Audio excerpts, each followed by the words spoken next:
Hi everyone, Crista Cowan here with another episode of The Barefoot Genealogist. Today we are talking about research in Pennsylvania. Now, I'm using Pennsylvania as an example more than anything because a lot of you have Pennsylvania research. However, the principles that we're going to talk about today, just some basic ways to get into Pennsylvania records, can be applied if your family's from New York or Florida or England or California. It doesn't matter. The same steps that I go through to do research in any new location are the same steps that you can take regardless of the location that your family is in. So whether you have family history research to do in the state of Pennsylvania or not, you might want to stick around and see what you can learn that you can apply to your research in your own location. Let's go ahead and dive in. We're going to start with a fairly new resource available on Ancestry.com. Since the beginning of this year, Ancestry has been publishing state research guides every few weeks. So every few weeks, a new state research guide is published. You're going to find those in the Learning Center. We do have a research guide section. And these research guides are completely free, so you do not have to have a current subscription to Ancestry in order to access them. They are also in PDF format.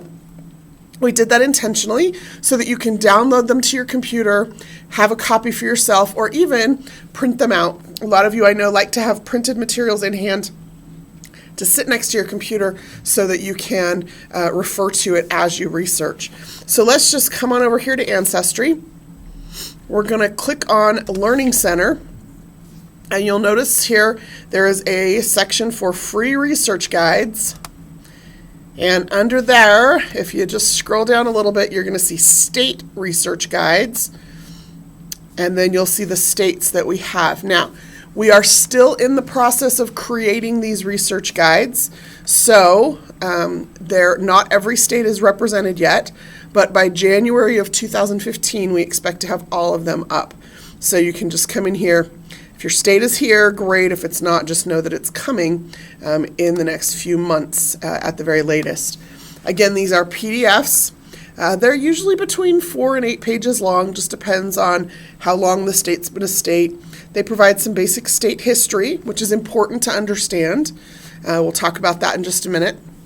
Some information about census records in the state, vital records in the state, immigration records for people coming into that location, military records, and then other record collections. One of the handy things about this being a PDF is that every one of these underlined, referenced databases is actually a hot link that will take you, if you click it, directly to that particular database. So you can click on any of the links in the PDF to go to that database. We also provide you with other resources throughout the state. So the State Genealogical Society, the State Historical Society, the State Gen Web page, the State Archives, the State Library. If there's a National Archives branch in that location, there is in Philadelphia, so that's included here. Local and regional research. So in the case of Pennsylvania, it's going to be the African American Historical and Genealogical Society. There might be some information about Quaker research. So whatever is unique to that particular area, if there are regional resources available or libraries, and then any additional helps that we've found might be useful for you. And then the state guide usually ends with some kind of a timeline. Again, this is really useful to kind of get your hands wrapped around, or your brain wrapped around, the idea of when people were in a specific area at a specific time. So for example, it's useful to know that Pennsylvania, what we call Pennsylvania today, was not settled until 1643, which means if you have people in your family tree born in Pennsylvania before 1643, you've taken a wrong turn somewhere in your research. That kind of information is really useful just to help check what you're doing. So there's a little timeline. So that is the state research guides. Again, you're going to find those. Click on Learning Center, click on Research Guides, look for the state research guides, and then you'll see a list of every state that we have completed a research guide for so far. The next place you're going to want to go, and I mentioned at the beginning of our program today, I do this every time that I'm researching in a new location. Like if I have never done research in Alabama before, I would go through these same steps for Alabama. It's very tempting to just start following shaky leaves or to just dive into searching, but it's also really important that you understand a little bit of the history of the place and know about what records exist before you dive in. It'll make your research time so much more effective than kind of a scattershot approach. So the next step then would be to go to the Learning Center. In the Learning Center, there's a Family History Wiki. So if you just hover over Learning Center, Family History Wiki is going to be the bottom option on that menu. And in the Ancestry.com Family History Wiki, we have a copy of the Red Book. Now, the Red Book, for many years, has been one of the genealogical standard reference guides. It was originally published back in 1989. It was published again in 1992. A revised edition was published in 2004. And now it's been here on the Ancestry Family History Wiki for a few years, where it continues to be updated as needed. Basically what this is a guide to American state, county, and town sources, where records exist, what records exist for specific locations. So the table of contents is arranged by state. If I just scroll down here again, I can click on any location, but for today's purposes, we're talking about Pennsylvania. So here is the article about Pennsylvania, basic history.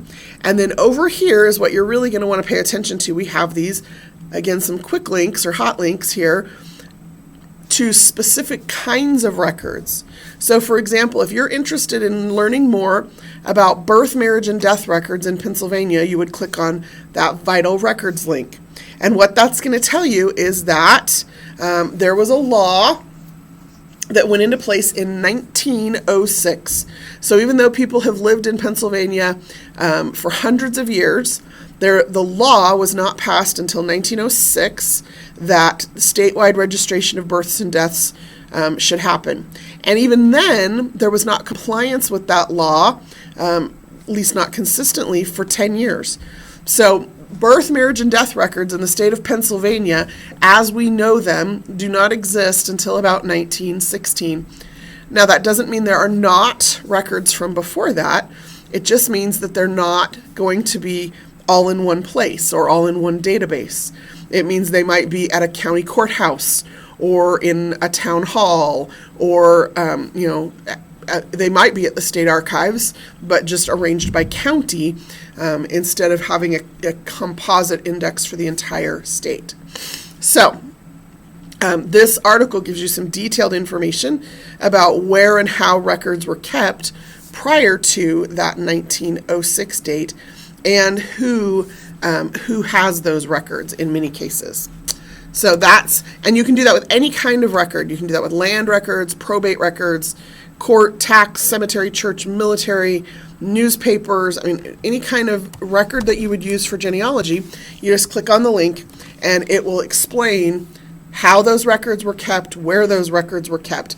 And that's important information, again, because you don't want to just dive into searching and not know what you're looking for. You think you're looking for a birth record that might not even exist. And so you need to educate yourself about that. For every U.S. state and for most countries, Ancestry also has a location page. And you're going to find these by clicking on the search button. So if I just click on search, that's going to take me to my search page. But if I scroll down past that search box, there's going to be a map. And the map, if you're on Ancestry.com, is going to default to a U.S. map. If you're on Ancestry.ca, it's going to default to a Canadian map. If you're on Ancestry.co.uk, it'll default to a map of the UK and Ireland. So you can click through to any one of these locations, and then you can click on a specific location. So again, we're going to use Pennsylvania as our example, since that's what we're talking about today. This is the Pennsylvania place page or state page. It gives a list of databases that have Pennsylvania specific research, Pennsylvania specific records. So for example, here under Pennsylvania census, you're not going to see the U.S. federal census because that's not specific to Pennsylvania. However, you will see Pennsylvania compiled census substitutes from 1772 to 1890. Okay, so you'll see things that are specific to that location. Okay, you can also then filter further by county. So if you knew, for example, that your family was in a specific county and you want to see what records exist just for that county, you can do that. Now remember, be really careful about narrowing your search too much. It's useful to see what's available by county, especially in a place like Pennsylvania where there are so many records. But start at the state level and then work your way down to county, and then if you need to work your way down further to a specific town, you can do that.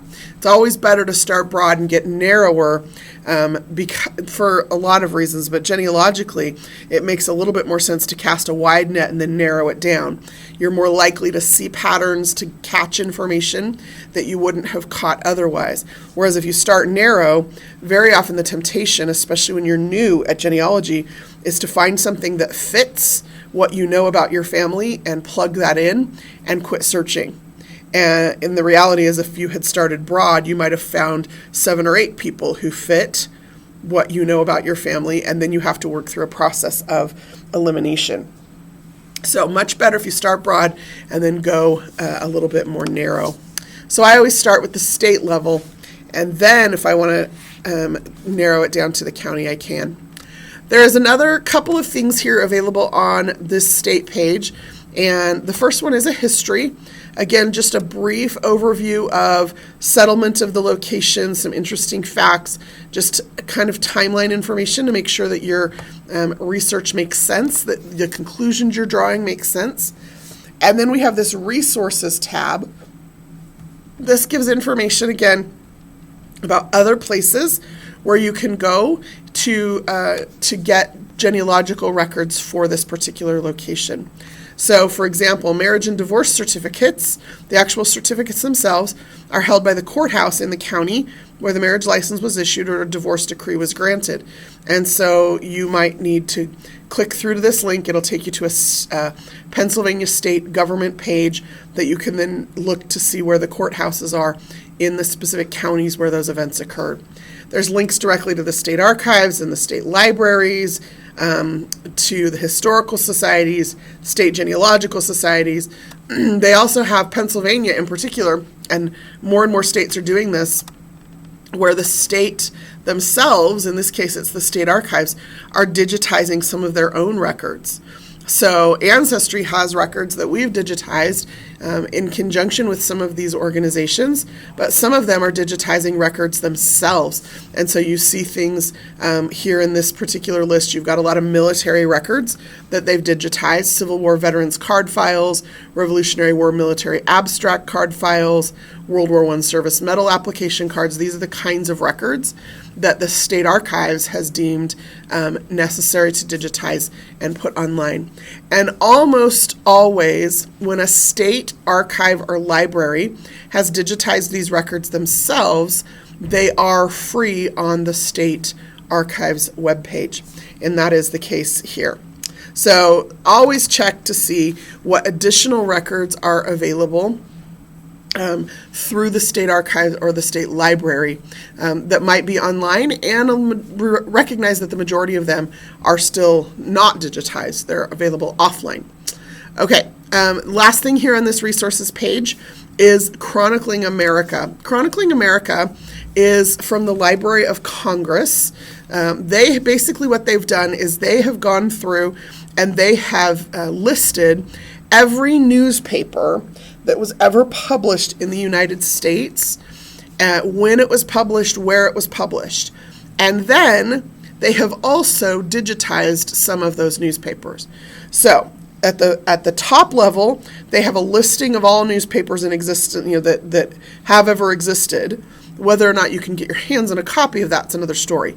But just knowing that a newspaper may have been published in the small town where your ancestor was from is really useful information. And so Chronicling America can give you that information. Then, if they have digitized it, you can search it from there. Of course, you can also search newspapers through Ancestry.com and through newspapers.com, which brings me to my last point about doing research in a specific location, and then we'll look at some of the databases available. The easiest way to find out what Ancestry has available online is to use the card catalog and to do a location search. So I'm going to come in here. I'm going to come into the card catalog. That's the bottom option on the search menu. I'm going to go ahead and click that. That's going to tell me that Ancestry.com has 32,493 databases on our website. In this title field here, I'm going to type in Pennsylvania and click search.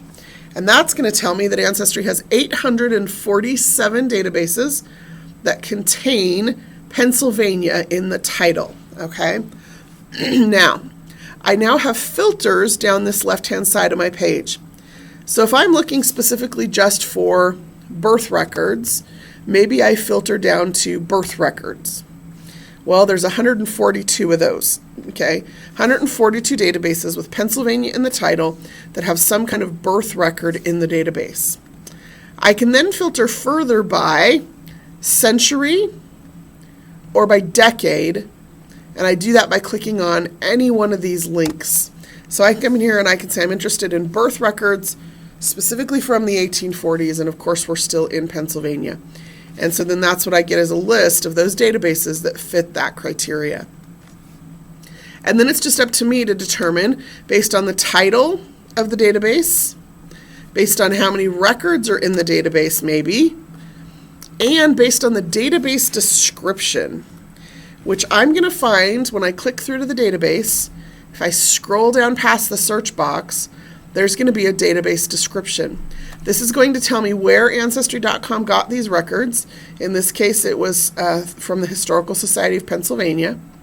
It's going to tell me what is included in these records, and in this case, because they're town and church records, there are lots of details, not just births, marriages, and deaths, and baptisms, and confirmations, and burials, but also registers of members of a particular congregation, or communion lists, or probationers, or town and church records, both included in this database. So lots of really great information. Not only this, but it also reminds me that while this database is entitled Pennsylvania and New Jersey, town and church records, there are also some records for Maryland, Delaware, and Virginia included in this database. So that's useful information to know. A lot of times people went across the border. Borders are just lines on maps, right? So, there's nothing to stop somebody from going across the border into Maryland to get married or to attend church or to be buried. And so that's useful information. So always read those database descriptions before you just dive in and start searching a particular location.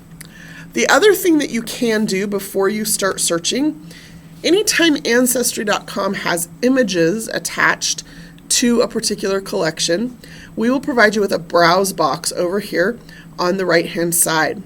And basically what that browse box does is it allows you to see what's included and what's not included in a particular set of records.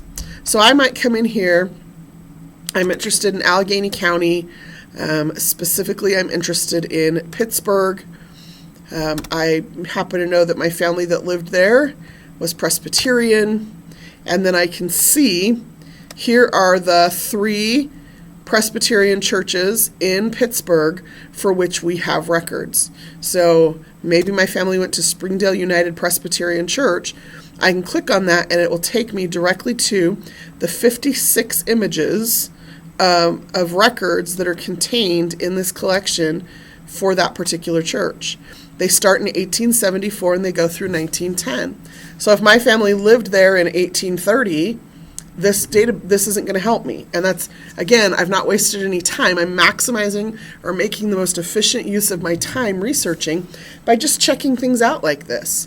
Now, maybe some of my family stuck around and attended this church until the 1880s, And so now I can just use these navigation tools or the film strip and just quickly zip my way through these records to see if they are of use to me at all.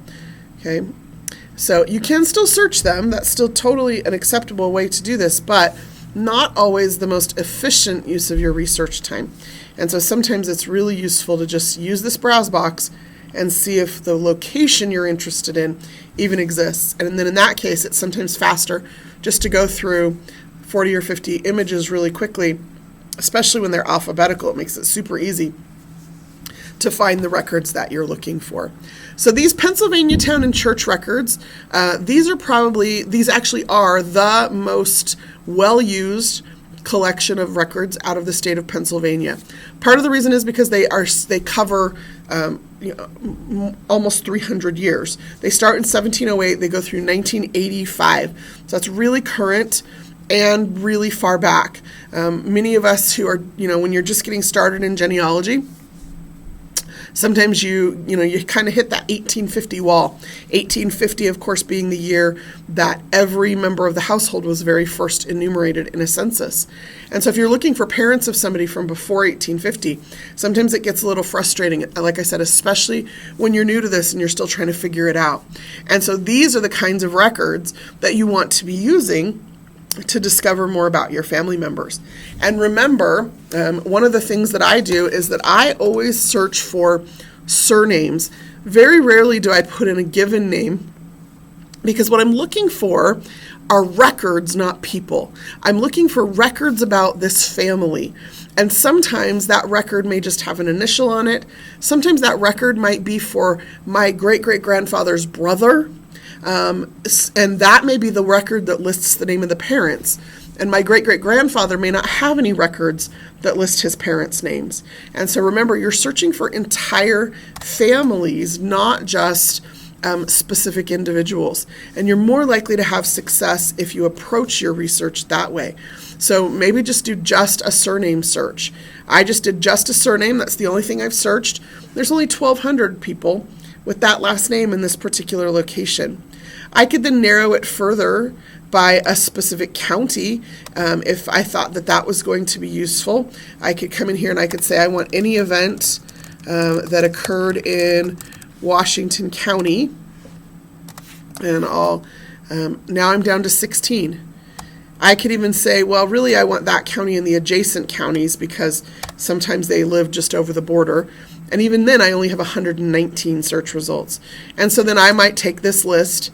This is all people with the last name of Cowan who have any record that's in Washington County or an adjacent county, and just go through this list and look for common or familiar first names, the right dates and times and places, to see if this record might be for my person or not. And remember, in this particular collection, because these are church and town records, you will have some baptismal records that also include birth information. You'll have marriage records. You'll also have burial records in some cases, not on this page it looks like, but the majority of the records are going to be this other kind of record. And you have to click through to the record itself to understand exactly what that is. So this is a record where some event occurred on the 1st of June, 1884. It's from a Mingo Presbyterian church in Finleyville, which is in Washington County. And if I click through to the record, this might give me some additional clues. In this case, it's communicants or members of that particular congregation. And here I've got Robert Cowan and Martha Cowan. And I've got some notes over here, which if I zoom in, it says that they were received into the congregation here, it looks like by certificate, and dismissed to Kingsville, Ohio on September 3rd, and then there's a year that unfortunately has fallen into the margin. But if I look at all the other things around it, it looks like it's in the late 1800s, and so I could probably make some assumptions based just on that information. It also lets me know where they when they came into this congregation, June 1st, 1884, and then when they left the congregation. So, again, super useful information, even though it's not a record that you might typically be used to using. The last record set that I just want to talk about, and that's because it's got, it gets so much attention, is our death certificates. Ancestry recently, in conjunction with, here we go. Okay, if we scroll down, you're going to see the database description here.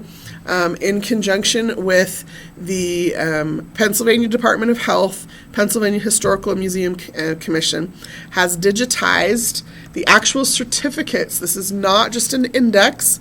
These are the actual death certificates from 1906 through 1963. Again, it's going to be super useful usually to search for, start broad and then narrow your way down. So in this case, I search for Cowans, and then I'm searching for Cowans specifically who may have died in Washington County or surrounding counties. And we've got 52 of them in that county. So then I work my way through. In this case, think about it. Remember, just because the death certificates don't start till 1906 doesn't mean it's not useful information for people who may have lived long before that. So in this case, I've got a Robert Cowan here who was born in 1836, and it lists the name of his parents on the certificate, including the maiden name of his mother. So we're talking people who were born in the early 1800s, maybe even the late 1700s, with their full names and birth locations. So just because, again, the records don't start until 1906, remember that because of long lifespans and varying circumstances, you could end up with information about people much earlier. So those death certificates are now online. They go up through 1963. We just finished those a few weeks ago and put them online, and already they are one of our most popular databases for the state of Pennsylvania. So that is the process, right? You look for the state research guide, read through it, kind of get your head wrapped around the history of the place and what records might be available. You look up the family history wiki so that you can go to the specific location and then look and see what kinds of records have been generated in that place over time so that you're familiar with what kinds of records you should be looking at. And then go to the state page, which is under search, clicking on the map. Again, that just gives you some more information, some links to some other places online that might also have digitized records for that place. And then finally, you go to the card catalog, type in the name of the place, and see what additional databases are available. Remember, don't forget newspapers. They're a really underutilized resource. Also, another underutilized resource is this section on stories, memories, and histories in the card catalog. Those are usually local family and local histories that have been published by the counties and the communities in that particular location. So, for example, here's a Lancaster County, Pennsylvania history. And if you scroll down, you're going to see here, this book was published in 1883 as a county history, usually published by the county, and it contains a collection of biographical sketches, usually about prominent people in that community. The first minister, the first school teacher, the first mayor, the first judge, some of the people who may have donated money to help build the town, or who the town might have been named after. And just because your ancestor might not be mentioned as one of those biographical sketches doesn't mean they might not be mentioned in one of those biographical sketches. Those sketches very often list the children and sometimes even the grandchildren of the person who is the focus of the article. And you'll sometimes even see the names of who they married and the parents of who they married.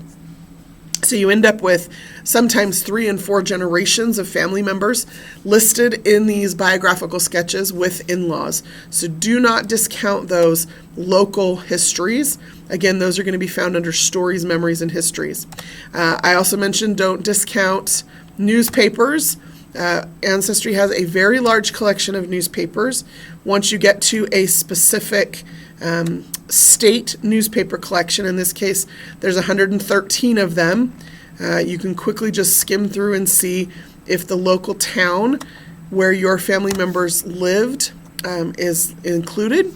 You can come over here and you can just quickly browse to see what dates are included. So in this case, Uniontown, Pennsylvania Morning Herald, Ancestry has editions starting in 1917 and going all the way through 1977. And if you click on a particular year, you can see which editions of that paper are included in this particular database. Sometimes a paper was only published a couple times a week. Sometimes it was published every day, but not all existing editions of the paper still are in existence. So that just gives you a feel for what's available before you dive in and start searching. And really, that was my goal for today. We have very limited time sometimes to work on our family history research. I find that I have less and less time available, which is kind of frustrating for me because I would do this all day, every day if I could. But I want to make sure that your time, when you do have time to spend doing research, is the most effective. And I've found that just doing scattershot searches or crawling through my leaf hints, it's easy to get distracted. It's fun sometimes to do that just to see what comes up. But if I'm really specifically wanting to work on a family and learn more about them and take my research back another generation, then sometimes it's best to have this methodical approach where I learn all I can about the location where they lived so that when I'm searching, that search is most effective. Well, that's all I have available for you today or prepared for you today. If you're watching this at our regularly scheduled time, I will be on chat in just a few minutes to answer any additional questions you might have about Pennsylvania in particular or about location-based research in general. If you're watching this on YouTube, please feel free to leave a comment or question in the box below the video. We'd love to hear from you. Until next time, this is Crista Cowan. Have fun climbing your family tree.